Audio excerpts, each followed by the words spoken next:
Thank you, Jed, for including me and for all of you turning out this evening. And this is from my first book, Vertical Rainbow Climber. And I can honestly say by the time that I got to this first book, I cast off all provincialisms, all carking rejoinders.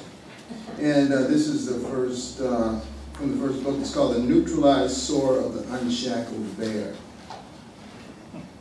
He had limping blue forelegs. He was a balding Don Juan.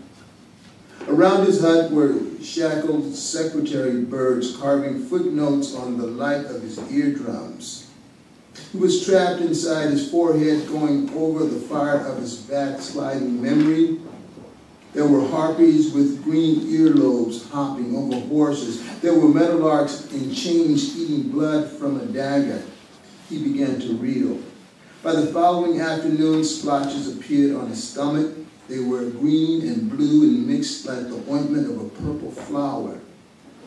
Rainbows swam in his ears, and he heard the sevenfold lights of blazing Armageddons. Apocalyptic sulfurs flooded his soul. He began to groan music. Pythagorean asteroids formed in the branches. Hound dogs clawed at the clouds.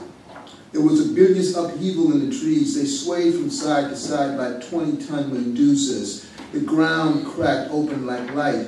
Astro-like daggers flew through his body. Thought forms burst from his breath. Roses began blooming with fish scales. Ant chains turned into lead. Afternoon bled into night. Stars started forming. Their 12-pointed light began to unchain his forehead. His tensions began to drift. And at the instant of this drifting, the secretary birds were blown into blood. He freed himself from his hut. He then began to walk 2 steps forward and 2 steps back, like a neutralized soar of infinity. Thank you.